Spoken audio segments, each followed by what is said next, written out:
Hello दोस्तों, कैसे हैं आप। मैं एक बार पुनः आपके पास एक वीडियो लेकर आया हूं। मैं डॉक्टर निजामुद्दीन अंसारी, आपका पुराना मित्र, जिला उपाध्यक्ष कांग्रेस कमेटी हजारीबाग और पीसीसी डेलीगेट झारखंड प्रदेश कांग्रेस कमेटी। दोस्तों, आप सोचते होंगे कि आखिर ये वीडियो के माध्यम से वो बात क्यों बताई जा रही है जो बात हम अखबारों के माध्यम से और न्यूज चैनलों के माध्यम से भी जनता के सामने और आप लोगों के सामने बता सकता था। जैसा आप जानते हैं कि गोदी मीडिया के ज़माने में हम लोगों की बातों को कोई छापेगा नहीं और चैनल कुछ दिखाएंगे नहीं, तो आखिर हम अपनी बात आप लोगों के पास, जनता के पास, अपने समर्थकों के पास पहुंचाने का सिर्फ एक ही जरिया है और वो है सोशल मीडिया। दोस्तों, आप जानते हैं कि इस समय बिहार विधानसभा का चुनाव 2025 है और बिहार विधानसभा चुनाव से पहले किस तरह से चुनाव आयोग के माध्यम से केंद्र की सरकार एसआईआर के माध्यम से मतदाताओं का वोट काटने की तैयारी चल रही है, जिसे विपक्ष ने वोट बंदी का करार दिया है। साथियों, अभी रॉबर्ट वाड्रा साहब का एक मामला पुनः ईडी ला करके और कांग्रेस परिवार को घेरने का काम कर रही है। आप जानते हैं 10 वर्षों से लगातार रॉबर्ट वाड्रा को और प्रियंका गांधी जी को, हमारे नेता राहुल गांधी जी को बराबर परेशान करने के लिए ईडी का प्रयोग, सीबीआई का प्रयोग कर रही है। वर्तमान समय में दोस्तों, मैं ये जानना चाहता हूं कि सरकार आखिर चाहती क्या है।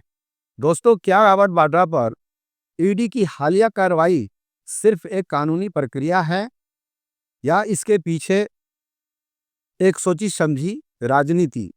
क्या इसका असली निशाना है प्रियंका गांधी और राहुल गांधी?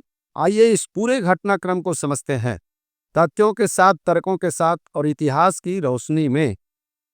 रॉबर्ट वाड्रा कांग्रेस नेता प्रियंका गांधी के पति हैं, एक बिजनेसमैन जिनकी पहचान राजनीति से ज्यादा उनके कारोबार से है।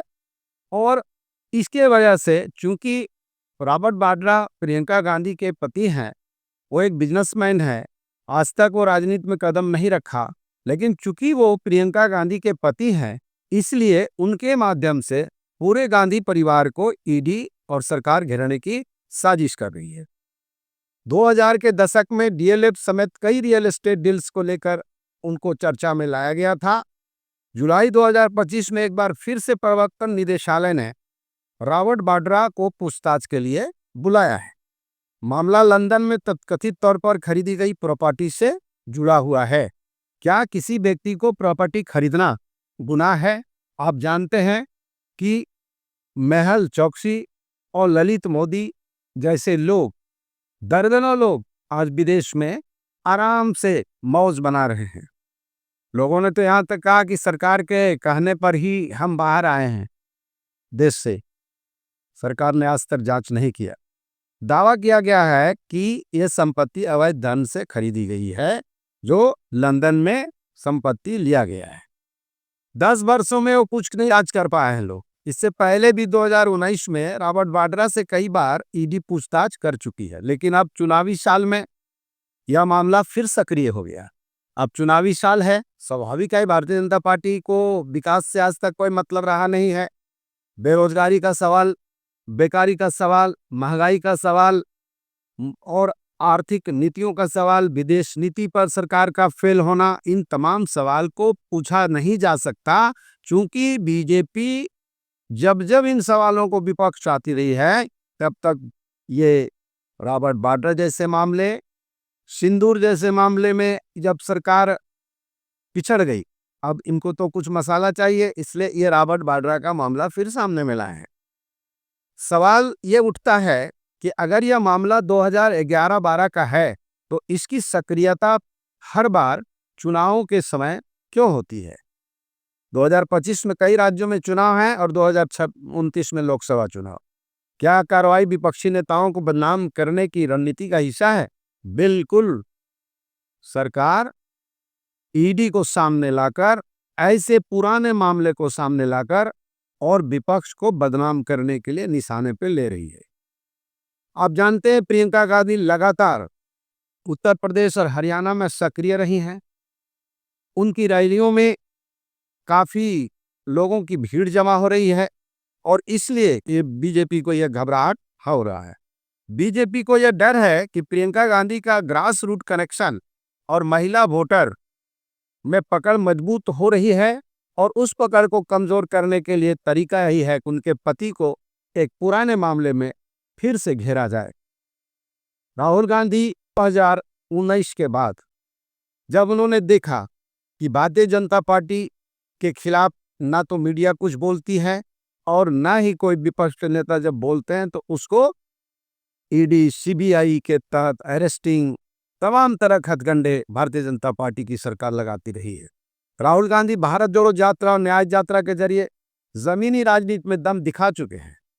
अडानी मसले, बेरोजगारी और संविधान में छेड़छाड़ जैसे मुद्दों पर वह सरकार पर हमलावर रहे हैं। रॉबर्ट वाड्रा को घेरने का मतलब कांग्रेस नेतृत्व को नैतिक तौर पर कमजोर करना है और कुछ नहीं। बीजेपी विपक्ष नेताओं को भ्रष्टाचार के मुद्दे पर लगातार घेरती रही है, चाहे लालू यादव हो, हेमंत सोरेन हो या अरविंद केजरीवाल। आप सभी जानते हैं हेमंत सोरेन को जेल में बंद किया गया, केजरीवाल को जेल में बंद किया गया, लालू यादव को परेशान किया गया, लेकिन जनता में उनकी लोकप्रियता कम नहीं हुई और हेमंत सोरेन को वो कुछ नहीं बिगाड़ पाए। फिर से सरकार बनी है हेमंत सोरेन के नेतृत्व में यहाँ इंडिया गठबंधन की। इससे भारतीय जनता पार्टी काफी घबराहट में है। मीडिया में इस तरह की ईडी या सीबीआई कार्रवाई को 24 आवर्स दिखाया जाता है, जिससे आम जनता के मन में इन नेताओं के प्रति दोष सिद्धि का मामला सामने आए।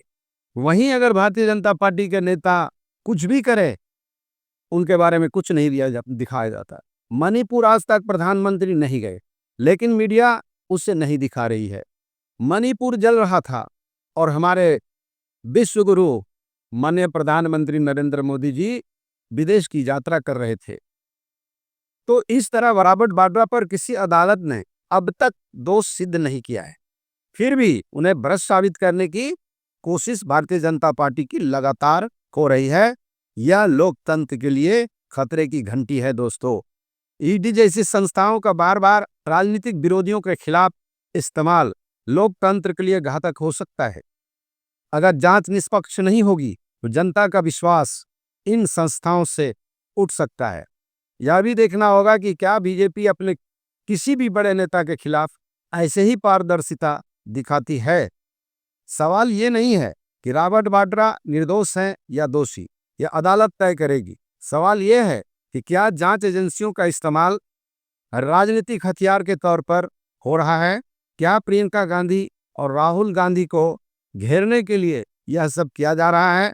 हमें तथ्यों को देखना होगा, मीडिया हाइप से बाहर निकलकर सोचना होगा, क्योंकि जब लोकतंत्र में संस्थाएं राजनीतिक हो जाएं तब खतरा सिर्फ नेताओं को नहीं पूरे सिस्टम को होता है। और दोस्तों, अगर सिस्टम देश का जैसा कि गड़बड़ा रहा है, अगर ये समाप्त हुआ, आज क्या है, केंद्र की सरकार के अधीन, भारतीय जनता पार्टी के अधीन सीबीआई हो गई, ईडी हो गई और चुनाव आयोग तो नतमस्तक हो गई। चुनाव आयोग तो भारतीय जनता पार्टी की बी टीम के तरह काम कर रही है, जो आपने पिछली बार देखा है जिस तरह 2024 में लोकसभा चुनाव हुआ। अगर ईमानदारी से लोकसभा चुनाव का रिजल्ट चुनाव आयोग दे देता तो कम से कम 90 सीट और भारतीय जनता पार्टी को कम आता, वो 150 और 160 सीट पर सिमट जाती। लेकिन राजीव कुमार जो चुनाव आयुक्त थे, भारतीय जनता पार्टी को इतना मदद किया, उसके बावजूद 240 पर ही बीजेपी रही।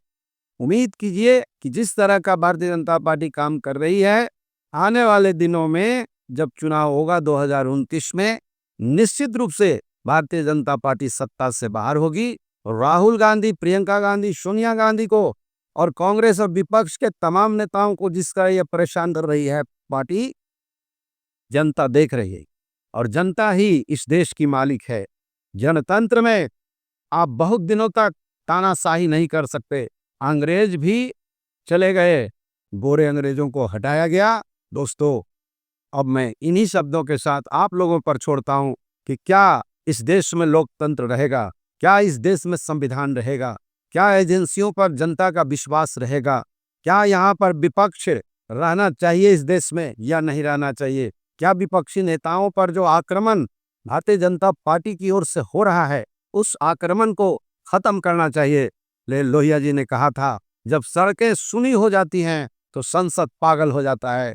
आज देश में आंदोलन कब हो गया? आंदोलन बंद हो गया, जनता सड़कों पर उतरना बंद कर दी, जिसका वजह है नोटबंदी में परेशानी। उसका वजह है जब आप कोरोना के समय में लोगों को पीटा गया, जनता शांत रही। आने वाले समय में अगर यही शांति रही तो इस देश में इमरजेंसी लगाने की तैयारी केंद्र की सरकार कर रही है। इसलिए आइए, उठिए, लोकतंत्र को बचाइए, संविधान को बचाइए, और तमाम आप ही के मेहनत से होगा। साथियों, मैं अब इन्हीं शब्दों के साथ अपनी बात को समाप्त करता हूँ, और मैं उम्मीद करता हूँ कि आप मेरे इस वीडियो को पसंद करेंगे, लाइक करेंगे, शेयर करेंगे, सब्सक्राइब करेंगे, अधिक से अधिक लोगों तक इस बात को पहुँचाएंगे। जय हिंद, जय भारत।